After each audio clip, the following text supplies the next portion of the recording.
Hola, vamos a conversar en este tercer video sobre aspectos que se refieren a la violencia de género y a la violencia laboral, incluyendo el acoso sexual en esta definición. Aspectos clave. Hay una construcción social de la masculinidad y la feminidad. Y por eso, cuando hablamos de violencia como de otros fenómenos, vamos a tratar de distinguir entre lo que denominamos violencia de género de otros elementos y de otros tipos de violencia. Todos son negativos, por supuesto, para una organización laboral, pero vamos a hacer la distinción por lo que he señalado que el género constituye una construcción social de lo que es la masculinidad y lo femenino, y esto ha tamizado todo lo que es el Estado, los roles del Estado, las normas, los valores, los comportamientos y las responsabilidades. Entonces, evidentemente que eso significa que ha contenido elementos. En ese proceso de construcción histórica ha habido elementos de violencia particulares que denominamos violencia de género. Al interior de una organización laboral nos vamos a encontrar con distintos tipos de violencia y distintos hechos que lesionan gravemente los climas internos, los ambientes laborales, que los hacen inseguros y por supuesto que violentan a las personas y respetando sus derechos. Vamos a encontrar acciones de discriminación, sean implícitas o explícitas. Vamos a encontrar el acoso laboral y vamos también a encontrar el acoso sexual. Hablamos de elementos explícitos cuando están contenidos en normas, reglamentos, leyes o procedimientos que están institucionalizados y que afectan a las personas con un resultado negativo. Y vamos a hablar de violencia, de discriminación de carácter implícita, cuando más bien se trata de prácticas que no están consignadas en ningún documento, pero que se viven cotidianamente. El acoso sexual va a referir a toda aquella conducta que pueda ser de agresión, de hostigamiento, reiterados en nuestra normativa y que se puede ejercer sea por el empleador, sea por la jefatura o por otros trabajadores. Es decir, vamos a encontrar acoso laboral vertical y vamos a tener acoso laboral horizontal. Incluso podemos tener en un sentido ascendente. El punto es que el resultado siempre va a ser negativo, va a ser de menoscabo, de maltrato, de humillación y va a amenazar, perjudicar la situación laboral actual o las proyecciones futuras. Durante los años 80 se usó más una nomenclatura inglesa, el moving, para denominar este tipo particular de violencia en el trabajo. Y vamos a distinguir en este tipo de violencia de acoso laboral 4 fases que pueden significar, solo a efectos de estudio, ¿verdad?, una distinción. El primero son incidentes críticos. Vamos a encontrar hechos aislados, puntuales, que pueden remontarnos a una situación. No todos los problemas de convivencia en el espacio laboral pueden ser definidos como acoso laboral. Entonces hay que hacer la distinción y particularmente preocuparse de cuál es el resultado o cuál es la afección sobre el trabajador. Una segunda fase tiene que ver con el acoso franco o estigmatización, es decir, allí la víctima está claramente identificada, el victimario también, y los ataques se hacen reiterados, el acosador usa elementos de carácter de amenazas que pueden producir desconcierto, que pueden provocar e ir prolongando por muchísimo tiempo la situación. El menoscabo psicológico claramente es el signo distintivo de esta fase. Una tercera fase es la intervención de la autoridad. Cuando esto en los ambientes laborales se hace tan evidente,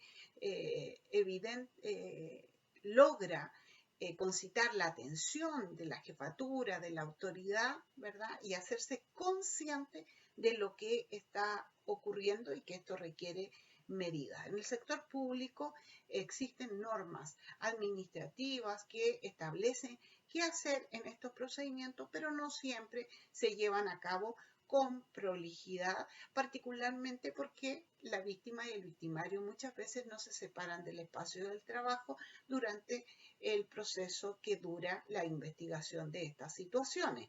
Hay también una tendencia a ocultar este tipo de problemáticas o a naturalizarlo como propias de sistemas estresados. Un cuarto momento dentro de las fases del acoso laboral es la exclusión.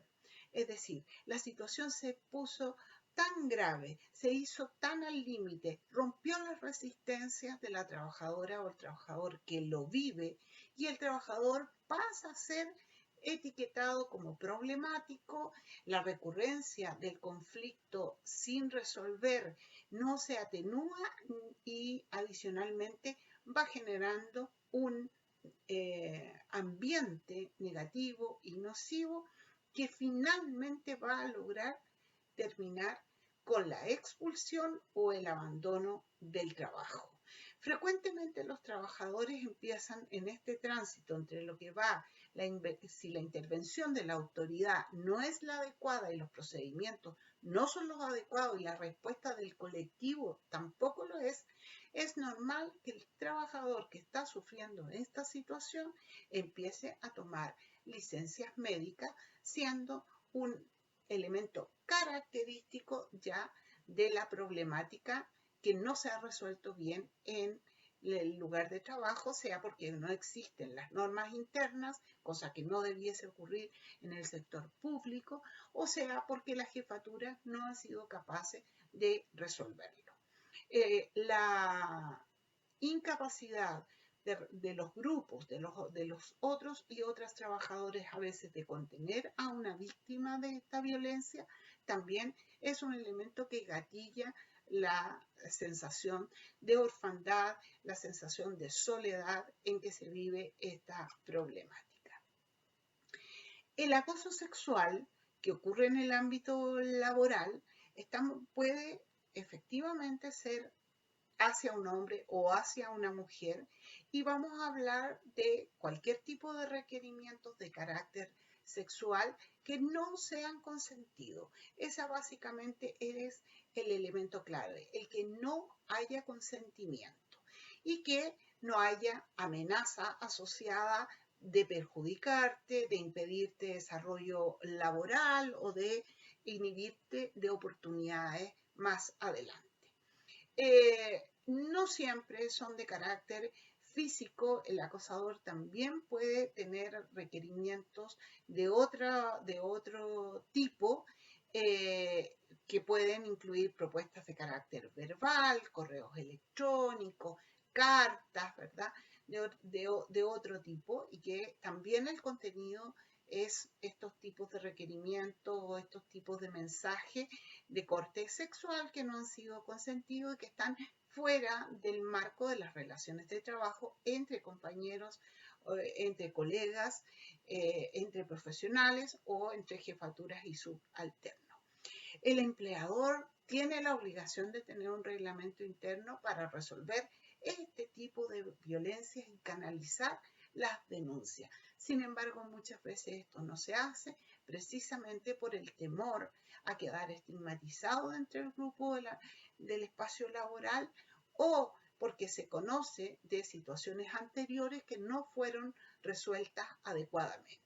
Incluso puede ocurrir situaciones en las que la propia jefatura no sabe cómo comportarse ante estas situaciones. De allí que la capacitación, la formación en estas materias sean tan relevantes para los trabajadores, para que puedan ejercer sus derechos, como para también las jefaturas, para que puedan ejercer en propiedad su cargo cuando ocurren este tipo de problemáticas. Hemos hablado de violencia y de acoso sexual.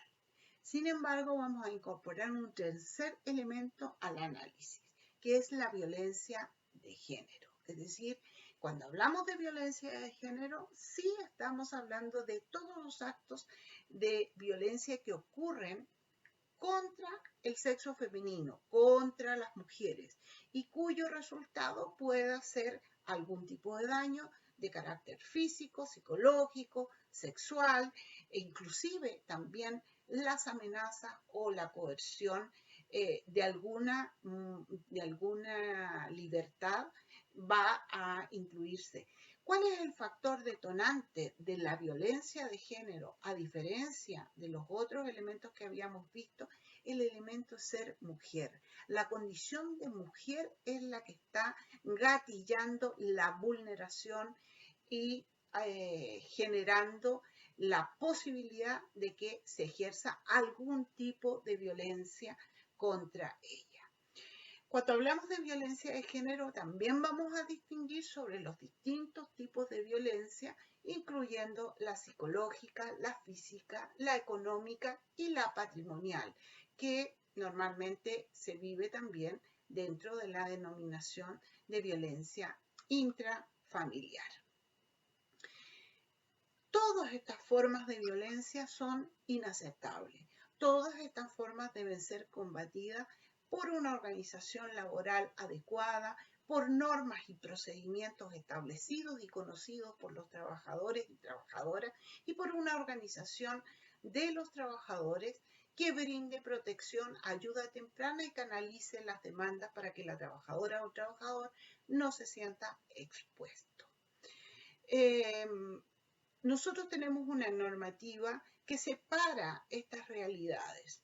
De ahí la importancia de promover el convenio 190, que ha sido el último convenio que ha publicado, que ha firmado la OIT y que esperamos que sea ratificado por Chile. ¿Por qué? Porque allí se condensan todos estos conceptos de violencia, tanto la violencia de género como el acoso laboral o mobbing y el acoso sexual. Están contenidos en ampliando el horizonte de las definiciones clásicas con que trabajábamos sobre violencia y adelantándose también a lo que se está viviendo hoy día a partir de la pandemia.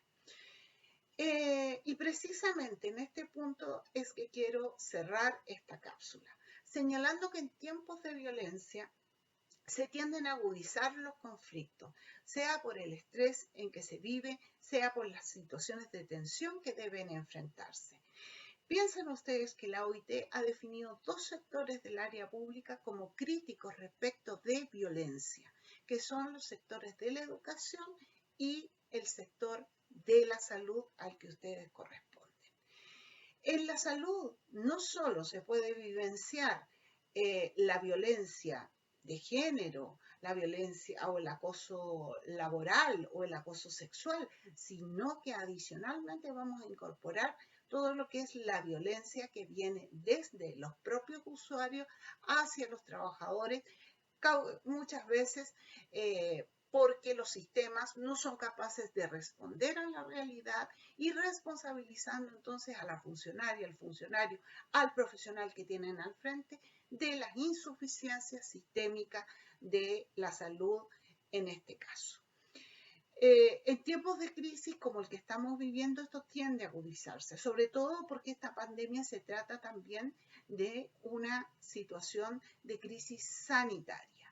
Y por tanto, los sistemas se van a ver mucho más estresados que lo que tradicionalmente están, siendo entonces un riesgo mucho mayor y los factores o detonantes de la violencia pueden ser exógenos a los sistemas. Es decir, el hospital puede tener una buena situación, una buena ambiente laboral, un ambiente seguro, pero externamente hay elementos que están contribuyendo a estresarlo. Por tanto, hay que trabajar preventivamente y eso significa que aún a pesar de las condiciones en que están viviendo y de las exigencias que les está poniendo el momento a los y las funcionarias, deben tomar el derecho a descanso. De otra manera, se van a afectar psicológica y físicamente.